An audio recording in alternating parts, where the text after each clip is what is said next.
నమస్కారం, నేను మీ సోని భారత్ ఆవాజ్ నుంచి. ఇవాళ మన ముందున్నారు కేఆర్ సునీల్ కుమార్ గారు, ప్రముఖ హైకోర్టు అడ్వకేట్.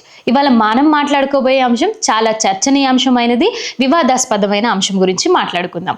తెలంగాణలో చూసుకుంటే కోకాపేట్లో, గచ్చిబౌలి, జిహెచ్ఎంసీ పరిధిలో ఉన్న అత్యంత విలువైన భూములు కేవలం నామినల్ ప్రైజ్లకి కేటాయించడం జరుగుతుంది. దాని గురించి మన సునీల్ కుమార్ గారి అభిప్రాయాలు ఏంటో మనం తెలుసుకోబోతున్నాం. నమస్కారం అండి సునీల్ గారు.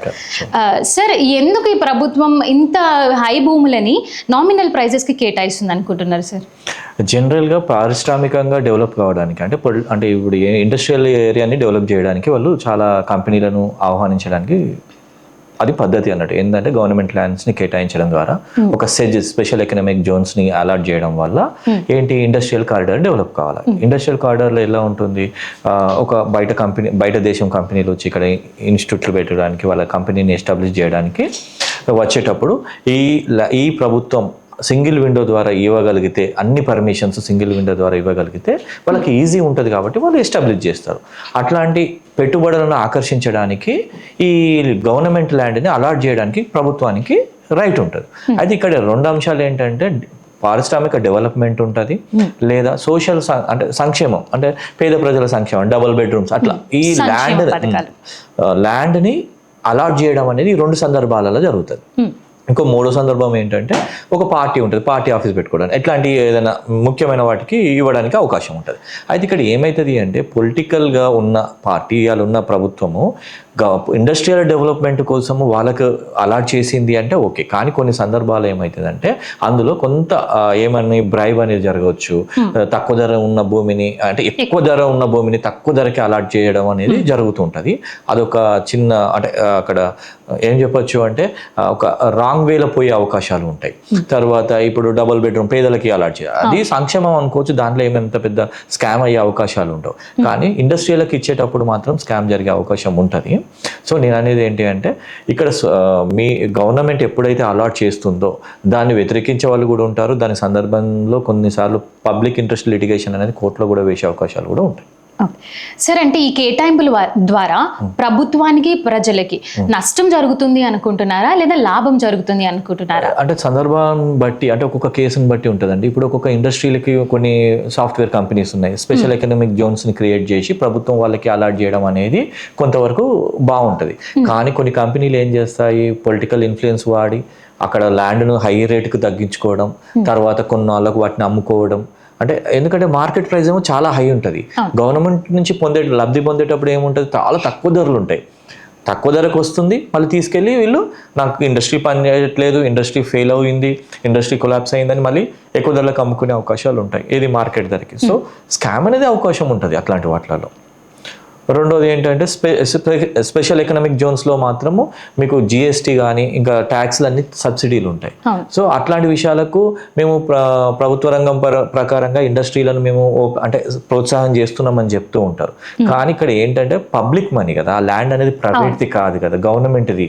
గవర్నమెంట్ అంటే ఎవరిది, పబ్లిక్ మనీ. సో దాన్ని తీసుకెళ్ళి ఇష్టమున్న వ్యక్తులకు, ఇష్టమున్న కంపెనీలకు, షెల్ కంపెనీలు ఉంటాయి, వాళ్ళకు అలాట్ చేయడం అనేది జరుగుతుంది. కాబట్టి చాలా వరకు ఏదైతే అంటే ప్రజల డబ్బు అన్నట్టు, అది నథింగ్, ఖజానాకు లాస్ అయ్యే అవకాశం ఉంటుంది ఈ స్కామ్ల ద్వారా. ఖజానాకు అంటే రాష్ట్ర బడ్జెట్కి, అంటే రాష్ట్ర అమౌంట్ వెళ్ళిపోయే అవకాశాలు ఉంటాయి. అంటే లాభం ఏం జరగట్లేదు అంటున్నారు? లాభం అంటే అదే చెప్తున్నా, స్పెషల్ ఎకనామిక్ జోన్స్ను అలాట్ చేయడం వల్ల ఏమవుతుంది అంటే, ఇండస్ట్రియల్ డెవలప్ అవుతాయి, ఎంప్లాయ్మెంట్ వస్తుంది, చాలామంది జాబులు కొట్టేయచ్చు, అంటే జాబులు తీసుకుంటారు, ఒక పారిశ్రామిక విప్లవం వస్తుందని మనం అనుకోవచ్చు.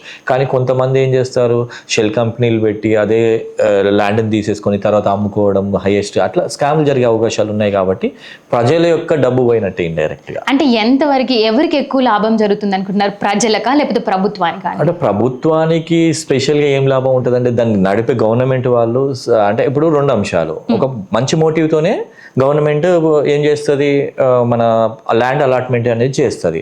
మనకు తెలిసిన కేసులో ఒకటి ఇక్కడ మనకు తెలిసిన సెజ్లో ఏమైందంటే, ఇండస్ట్రియల్ ఏరియాలో ఒక ఫీమేల్ ఉండే, తను ఏం చేసింది, ఎస్సీ అని సర్టిఫికేట్ తెచ్చుకొని జాగ కొట్టేసేసింది.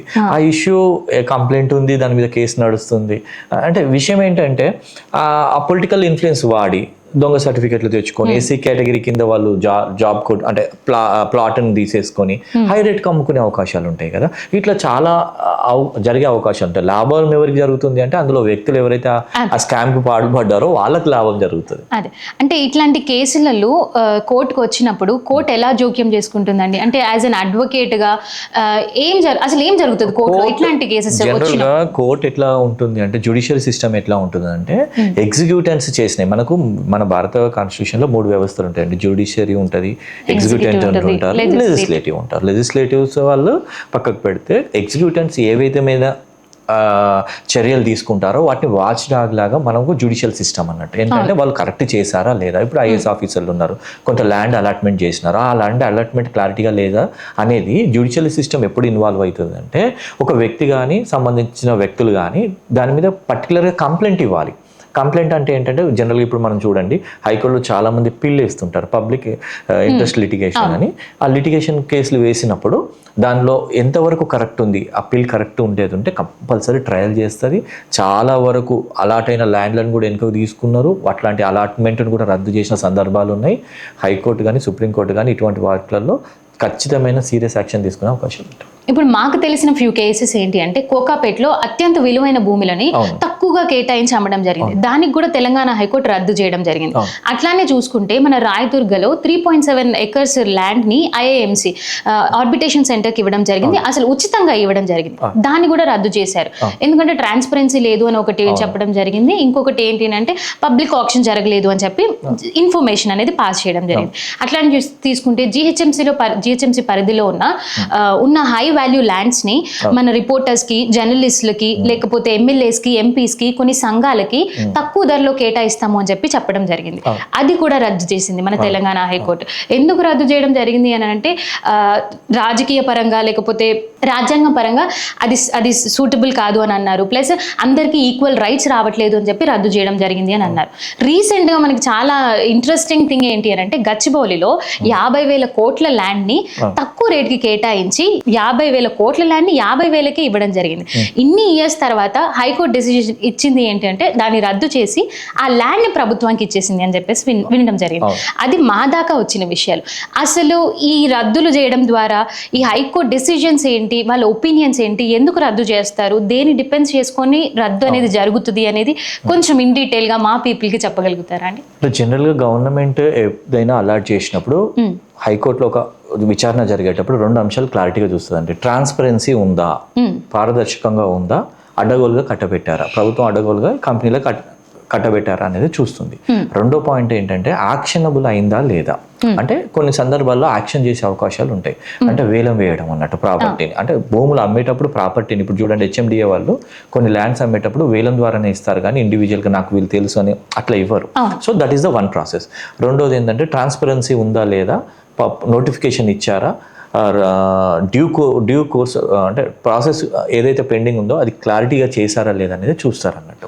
సో ఇక్కడ నేను చెప్పేది ఏంటి అంటే ఈ పారదర్శక కానీ ఒక పాయింట్, రెండో పాయింట్ ఏంటంటే యాక్షనబుల్ అయిందా లేదా, అంటే పబ్లిక్ యాక్షన్ అయిందా లేదా అనేది చూస్తారు. ఈ రెండిట్లలో ఎక్కడ తేడా ఉన్నా కానీ హైకోర్టు ఖచ్చితంగా సీరియస్ యాక్షన్ తీసుకొని రిటర్న్ చేయడం, ఆ కట్టబెట్టిన భూమిని ఏదైనా జీవో పాస్ చేసి ఉంటే లేదంటే ఆ అలాట్మెంట్ని రద్దు చేయడం అనేది ఖచ్చితంగా చేస్తున్నారు.